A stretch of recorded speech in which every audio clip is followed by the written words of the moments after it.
I want to do a book review. Okay, this is Bernard Levine's Guide to Knives and Their Values.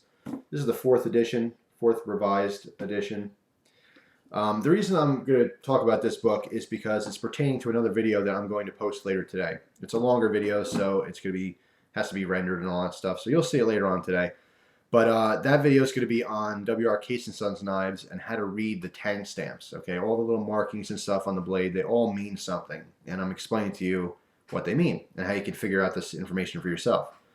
But I'm kind of on the subject of old and antique knives, vintage knives. Maybe 20 or 30 years old, all the way up to knives from the 20s and 30s, or even this book goes back into the the 1800s. So it's first of all, it's a fantastic read. I cannot recommend this any more highly than I'm about to. But if nothing else at all, if you're a knife guy, it's pure entertainment. But I think it's a great guide. For me, this really is a reference book, okay? When people ask me about old knives and I just don't know the answer, this is what I go to. This is my reference. Not only does this give you a price guide, okay? Thousands of knives in here and their values. All kinds of knives. They are all vintage knives. You're not going to find Spydercos and Benchmays in here. Okay, these are all traditional slip joints for the most part. There are locking knives in here, Boy Scout knives, all kinds of stuff. But you're not going to find modern day knives. Anything from pretty much 1990 and on, since 2000, you're not going to find in here. You're not going to find tactical blades. These are all traditional knives. Okay, this is an awesome, awesome price guide within itself. If you just wanted to buy a guide for prices on old knives for values, and these are based upon auction prices and sale prices from private sales. That's where the information comes from, basically what they actually sell for. So it gives you a good idea of what their value are.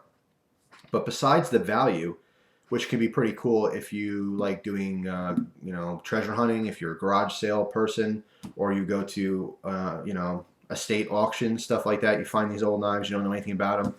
This is your reference book. This is going to be your Bible to go look through and find all this information about, these knives that you have. What are they? Where they come from? But this goes so much deeper into the knives, even more so than their value. It's not like, here's a knife, here's what it looks like, here's what it costs. This book has that. But in addition to that, this has information on just hundreds of different knife companies. You have all your major companies, your old K-bar knives, your Schrade knives, Winchester, W.R. Case & Sons, Robeson's, some of the bigger ones, Queen Cutlery, Camelus, all these companies that are kind of more known. The information definitely in here, some stuff you may learn that you didn't know. However, there's also dozens and dozens of companies you've never heard of, companies that have gone out of business before you're even born. There's so much information packed into this book. This thing is almost 500 pages. Actually, it's a little over 500 pages. It's black and white.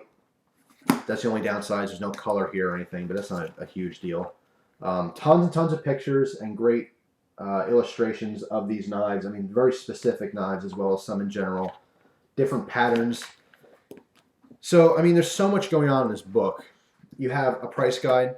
You have information reference for these companies and their history, how they came about, how they failed in some cases, what changes were made over the years.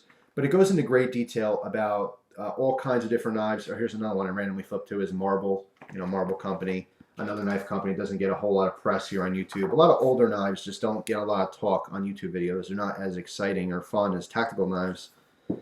But if you're into knives at all, this is a fantastic read.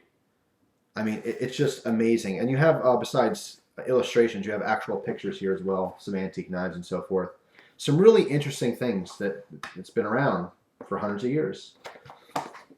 I can't recommend this anymore. It's a perfect read. For any knife lover, you have to have this in your library. This happens to be the fourth edition. I'm sure there's more. I got this in, I believe, 97. Let's see. Yeah, this one came out in 1997. I purchased this specific book on a family vacation to Amish country, Lancaster, Pennsylvania, because that's what you do when you don't have a whole lot of money to travel, but you want to go do something for vacation. You go look at Amish people and enjoy flat root beer and make pretzels. Honestly, I had a great time. I had a really fun time. But This was a book I found at Country Knives. Let me tell you, nothing related to this book, but because I got it there, I'll tell you the story. I went to this store, and very much still an awesome knife guy, and I still am.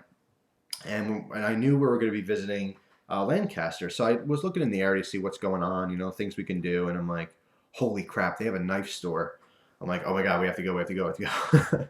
My parents are like, all right, fine, fine, we know you're into the knife thing, that's cool. They didn't mind. So I went to this knife shop, and it was like a museum. And what it turns out to, which is kind of disappointment, is the knives are so overpriced there. It's called Country Knives, and you can go to their website, countryknives.com, and you can see a tour of the store. And the guy's got thousands of knives, and not just old knives and collectible knives, but he has all the new ones too. He has like every Benchmade, every Spyderco, every SOG, all these different companies, all the Kershaws. But it's almost like instead of being a store, it's kind of his personal collection of thousands of knives that you happen to be able to buy if you want to pay the money. Because I found that 90% of what he's selling is about 40% over MSRP. Okay, so let me give you an example of what this is. If you can get a Spyderco Endura for $60, let's just say, and full MSRP is $100, he'd be selling a Spyderco Endura for 120, or 140. So like every single knife there is definitely overpriced. But if you're on vacation and you're doing something special and you go there, maybe you spend a few extra bucks and it's kind of like the nostalgia of that, But you certainly wouldn't go there to load up on your collection because it's way overpriced. But it's a must see if you're ever in the area, ever in Lancaster. You have to check out Country Knives because you get exposed to all these blades you'll never ever see in your lifetime. It's such an awesome collection in one room. It's like a museum. It really is. It's pretty cool. But after looking at these, thousands of knives and wanting every single one of them, I walked away with a Benchmade attaché case. I think that's how you say it. It's, basically the knife case. And I got a book and a hat because I couldn't afford to buy the knives there. This book it's marked $27.95 right on the front of the book. I think I paid $40 for this book because that's how everything overpriced is over there. But it was the best $40 I ever spent on literature because I can't tell you how many times I've referenced this book. Every time I go to a garage sale or get some kind of old knife, or these days when people ask me about old knives, this is what I reference. I go right to this book. It gives me great information. So I thought I'd tell you the story of how I got it. But it's pretty cool. Just looking at the front here, a couple of these knives they have pictured. This knife right here with all these funky little things. You see this tool right there? It looks kind of like a little axe or a little tomahawk. These are like lancet knives. This is a doctor's knife, okay? And these little tools on here were bleeders.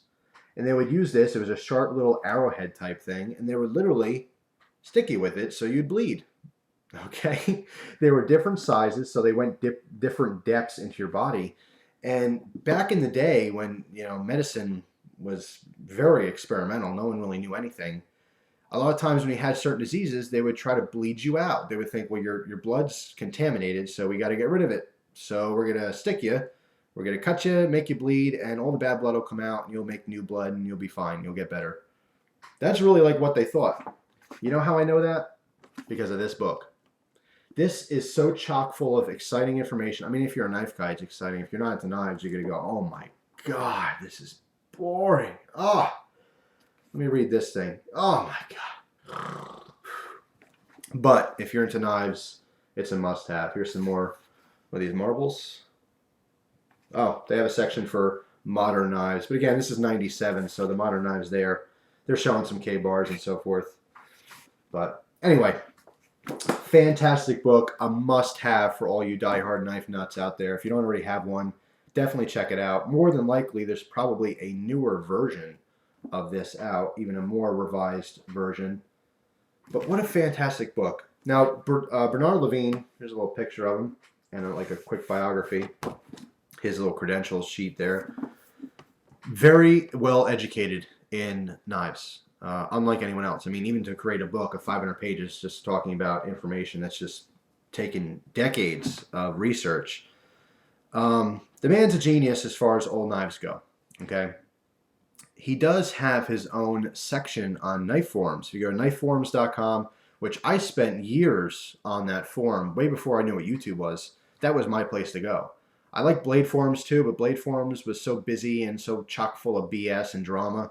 Knife forums was like a classier, generally older guys hung out there, just more respectful type place.